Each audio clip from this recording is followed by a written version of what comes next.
There are some scenic places in New Mexico for tourists to visit, but they are all about a 2 hours drive from Roswell. Very few tourists came here before the aliens arrived.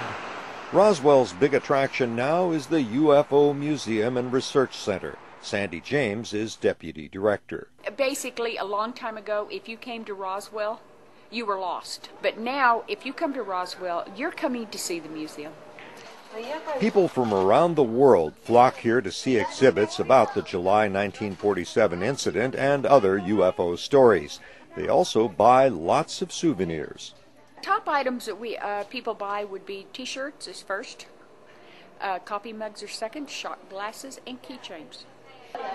This large family from India spent more than an hour looking at the evidence of alien visits and came away convinced. I see all the signs and all the pictures, and I heard before for a few stories about the alien. I believe it somewhat, but not fully. You're sort of skeptical yet? Yes. Roswell, a town of close to 50,000 people, will double in size during the 4 days of the 60th anniversary UFO festival. Guy Malone is organizing the festival and a concurrent conference of UFO investigators. He says the city government realizes the importance of the whole UFO story to the local economy. It seems like 11 or 12% of the employment base in Roswell is now tourism and hospitality oriented, such as hotels, restaurants, museums, and things like that. A decade ago, that number was a 0.something%. Malone says Roswell's populace is divided between those who think the famous alien incident is a bunch of nonsense that can be exploited for tourist dollars, and those who really do think something happened and that the government covered it up. You've got a whole community involved here. You do have the serious side of researchers, witnesses that can actually give you the serious side if that's what you're looking for. And then there's also the campy or the shtick side of it too.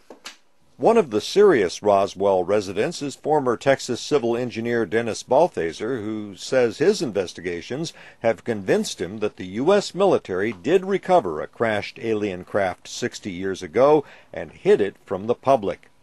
The United States government has had a lot of practice in keeping secrets. Good examples are the atomic bomb, which was developed up here in Los Alamos, just north of Roswell. 50,000 people were involved with that project for about 10 years, and it was kept secret.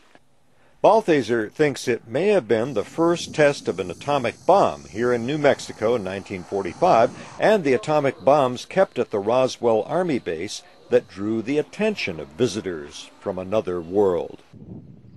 Balthaser is aware that many people here and elsewhere view belief in UFOs as irrational, but he thinks this would change if the U.S. government followed other governments in revealing what it knows. Within the last 6 months, the government of France and the government of England have both announced that they are going to open up their UFO files.